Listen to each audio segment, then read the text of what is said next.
My ex invited me to his engagement party just to show off the upgrade. He laughed as I walked in alone. 10 minutes later, my plus one arrived. His company CEO. The room fell silent, and my ex turned pale. When my ex invited me to his engagement party, I knew exactly what he was doing. It wasn't some olive branch or closure nonsense. It was a performance, a show, a way to parade his new model girlfriend in front of the woman he left after she gave birth to his child. I almost threw the invitation away. The envelope was heavy, like it was expensive, with gold foil and scripted lettering that screamed, "We have something to prove." Inside was a photo of them, him in a white linen shirt with the sleeves rolled up, her in a bikini that probably cost more than my rent. I hadn't seen him in nearly a year. Not since he called me a drained version of who I used to be and slammed the door while our newborn son screamed in my arms. So yeah, I wasn't just going to show up. I was going to set the room on fire. Quietly. What Tyler didn't know was that the man I'd been dating for the last few months wasn't just anyone. He was Nathan Langford, the CEO of the company Tyler worked for, the same company he bragged about climbing through the ranks at, the same man he called a robot in Tay. A suit when he thought no one was listening. Nathan and I met during a job interview I wasn't even supposed to get. I was a last-minute fill, in for a maternity cover, still half, broken from the mess Tyler left behind. But Nathan saw something in me, not just professionally. He asked me out after my contract ended. I wasn't sure at first, but he was patient, funny, and didn't flinch when I mentioned I had a kid. He even helped build Leo's crib. When I told him about the invitation, he didn't ask if I wanted to skip it. He just asked what time we should be there. I arrived 10 minutes early. Alone. That part was important. I wanted Tyler to think I came by myself, clinging to some idea of making peace. The second I walked in, his face lit up with that smug, fake sympathy. Like he pitied me, like he'd won. He was standing with his fiancée Camilla, I think, and his family. They all paused their drinks just long enough to scan me top to bottom. I knew what they saw.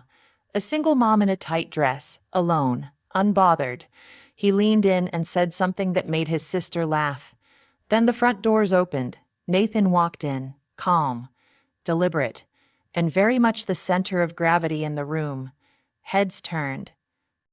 Whispers started before he even made it to me.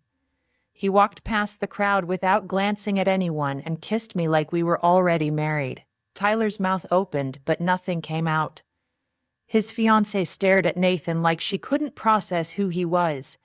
Tyler's dad actually dropped his glass. No one moved. No one breathed. And I hadn't even said hello yet.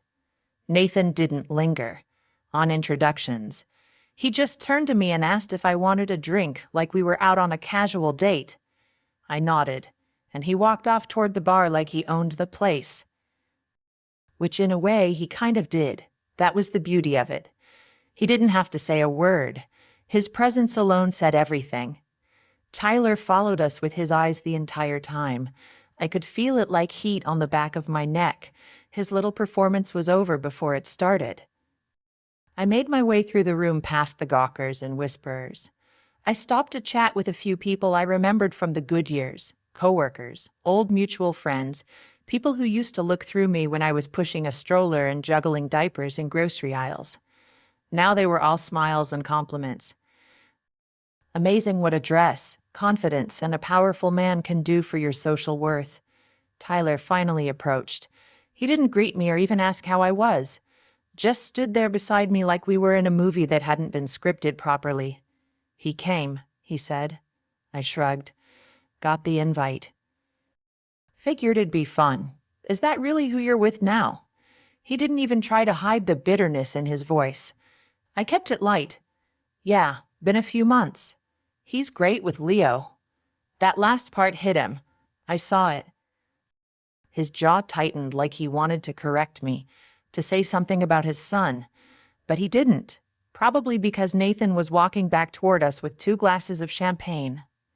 Tyler stepped back like he was about to leave, but didn't. Nathan handed me my drink and looked at Tyler like he was a stranger at a networking event, polite but detached.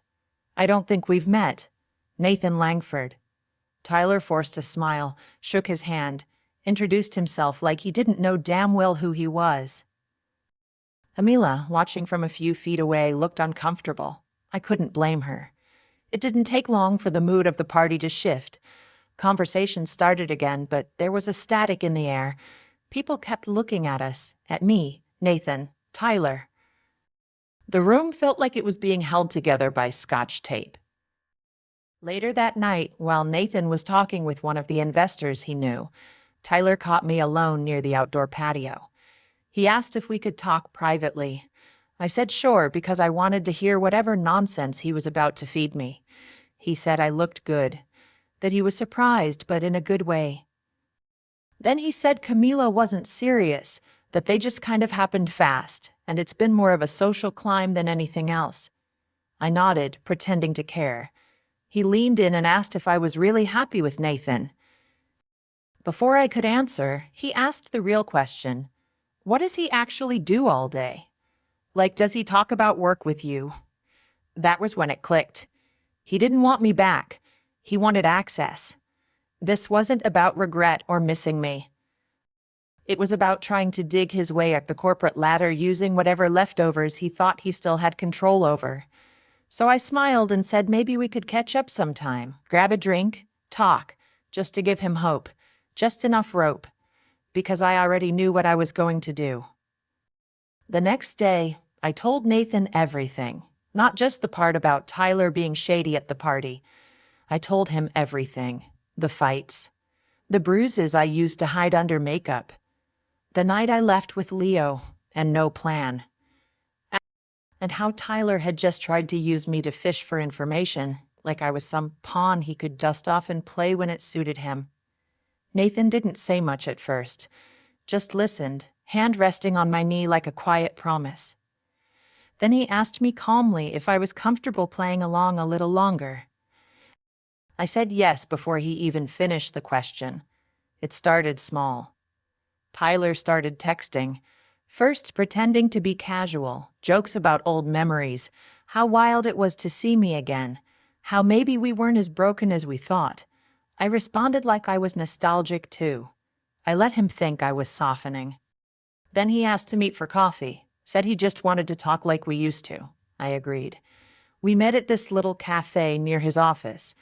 I came in light, smiley, wearing the same perfume I wore back when we first met. The manipulation practically glowed off him. He started asking about Nathan, subtle at first. Like, what does he do after work? What's his routine like? What kind of meetings does he have? Stuff that might have seemed innocent if I hadn't known him so well. Text. He was fishing hard, pretending he cared about me when really he just wanted insider knowledge, probably to impress someone or weasel his way into a promotion. Nathan and I kept a record of everything. Screenshots, texts, meeting logs, all of it. I'd walk into Tyler's trap with a smile and then debrief Nathan over dinner. It was honestly hilarious. Tyler had no idea he was digging his own grave. Then came the final play. Nathan called an internal review meeting. Nothing out of the ordinary, just one of those quarterly updates with a few department heads. Tyler walked in looking sharp, trying too hard, acting like he had some inside edge. He was even smirking at me across the table like we shared a secret. And then Nathan pulled up a screen with chat logs, emails, transcripts. And then, with the whole room watching, asked him to explain what exactly he thought he was doing when he tried to use his ex-girlfriend, who also happened to be dating the CEO, for corporate espionage. Tyler froze, denied it at first, then tried to twist it into a joke. Nathan didn't laugh. Security walked him out 20 minutes later. And just like that, Tyler's shiny little empire, his career, his status, his ego, crumbled in front of everyone he tried to impress. He tried to text me later that night. Said I ruined his life. Said I was a snake. Said I'd regret it. I didn't answer. I was too busy watching a movie with Leo curled up next to me and Nathan making popcorn in the kitchen. Funny how karma works when you stop running from it and start serving it with a smile. After he got fired, Tyler's messages changed tone. First came the rage. He called me a traitor, a user, a liar, said I'd set him up like he hadn't tried to do the same to me first. Then came the guilt trips. He started sending photos of Leo from when he was a baby, as if that would trigger something. Said he missed his son, that we could try again, that maybe this was a blessing in disguise. I didn't respond. Nathan told me not to block him, not yet. Said it was better to let him spiral, let him dig deeper on his own while we watched. And he did. Word spread fast in his industry. One day he was the golden boy climbing toward a VP role. The next he was the guy who got fired by Nathan Langford in front of the executive team. No one wanted to touch him. His references dried up. Rumors spread. The tech world isn't big when you're arrogant and sloppy. Meanwhile, Camila bailed within the week. She posted a vague story about walking away from toxic energy and unfollowed him on everything. Almost felt bad. Almost. The funny part, his mother called me. I hadn't spoken to her since Leo was born, when she showed up to the hospital and asked if I was planning to snap back soon. She left after 15 minutes and didn't check in again, but now suddenly she wanted to talk. Said she didn't understand what had happened, that Tyler was struggling, that maybe I could encourage Nathan to reconsider. I hung up mid-sentence. That week, Nathan and I flew to Aspen for a company retreat. I brought Leo, first class, everything. While Tyler was scrambling to clean up his resume, I was watching my son build snowmen with a man who treated him like he was already family. On the last night there, Nathan looked at me across the balcony, snow falling behind him, and asked how it felt finally watching someone like Tyler fall apart on his own. I told him it felt quiet, because the truth is it wasn't just about revenge, it was about freedom. Tyler used to make me feel like I needed his approval just to breathe. Now he was out there gasping for air in a world that no longer cared about his fake charm. And I was exactly where I was meant to be. A few weeks later, I started getting messages from people I hadn't heard from in years. Some were from Tyler's friends, well, former friends. Apparently he was couch hopping, jobless, and blaming me for everything. Said I ruined his career out of spite. One guy even asked me if it was true that I was sleeping my way up and using Nathan to get revenge. I didn't bother responding. If they were still loyal to Tyler after everything, they weren't people I needed in my life. But then something unexpected happened. I got a message from a woman I didn't know. Her name was Elise. She said she used to date Tyler before me. Said she saw my name come up in some gossip thread and needed to reach out. I hesitated, but curiosity got the better of me. We met for coffee. She told me he hit her too. Same patterns. Same charming start. Same sudden switch. She said he used to tell her she was lucky to have him, that no one else would want someone with her baggage, that he was the best she'd ever do. She tried to leave twice, but he always found a way to pull her back in, until one day she just disappeared. Moved cities. Changed her number. Hearing her talk was like listening to an echo of my own past. It shook me more than I expected. I didn't tell Nathan everything right away. I just sat with it. Wondered how many other women had quietly picked up their broken pieces and vanished. Tyler wasn't just a bad ex, or thing. He was a pattern, a walking red flag dressed in expensive suits and fake smiles. A week later, I was having dinner at Nathan's when he brought up something new. He wanted to start a foundation, something small at first, for women who were starting over after abusive relationships, help with housing, childcare, job placement. He said he'd been thinking about it since I first told him what happened. I didn't even realize I was crying until he pulled me in and said, "It doesn't end with him. It ends with you." That night, I looked at Leo while he slept and felt something I hadn't in a long time. Peace. And Guy. Tay. Tyler didn't just lose a job. He lost access, influence. The power he used to hold over people was gone.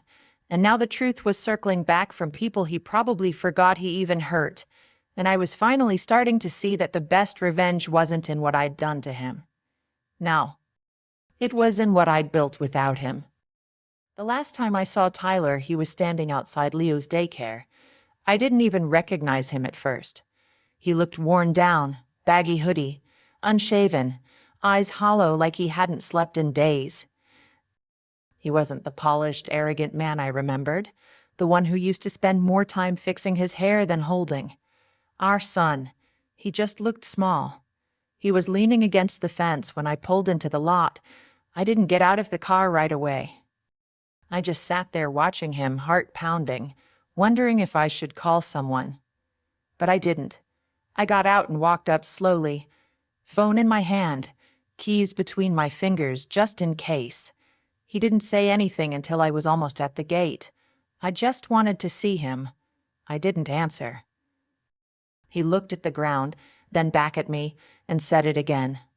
I just wanted to see Leo one time. The nerve, the absolute nerve. After everything, after walking away from us, after not calling, not helping, not even sending a message when Leo had surgery last year. Mania. After raising his hand to me in our kitchen while I was holding our son. Now he was here. I told him the only way he was seeing Leo was through the courts, supervised, if they even allowed it. And he had the audacity to look hurt, like I was being cruel. You ruined me, he said. Just like that, like it was some fact, like I was the storm and he was the victim. I didn't react, I didn't flinch. I just looked at him and said what I'd been holding in for years. You ruined yourself.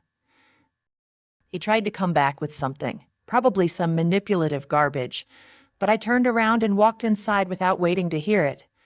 Leo came running up to me all smiles and crayon stains, and I scooped him up and carried him straight to the car. I didn't look back. I didn't need to. Later that night, I told Nathan. I expected him to be angry, to say we should involve legal. But he just looked at me and said, he's not your problem anymore. And he was right. He wasn't. That week, Nathan's foundation officially launched.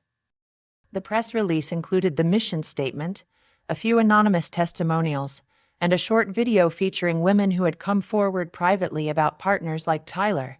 Some of their stories were almost word for word what I had lived through. Same manipulation, same emotional rot disguised as love. I spent hours reading the comments. Dozens of women talking about the moments they realized they weren't crazy, that they weren't weak, that they weren't alone. And something strange happened. I stopped feeling angry. I stopped reliving the nights I cried on the bathroom floor, the times I had to fake a smile in public while covering bruises, the way I used to shrink around people, unsure of whether I was too much or not enough. It all just lifted, because Tyler wasn't my unfinished business anymore.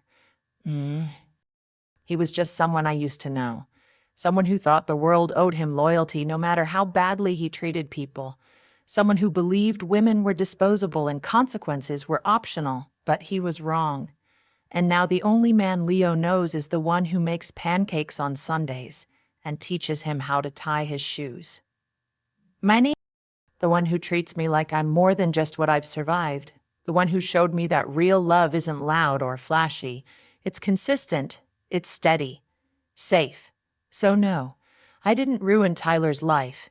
He just finally got what he'd been giving the rest of us for years. And I was too busy building something real to care about the ashes he was standing in. It's been 6 months since that day outside the daycare. No more surprise visits, no more texts. It's like he finally realized the door was locked, and not just locked but gone. Sealed off, wall built.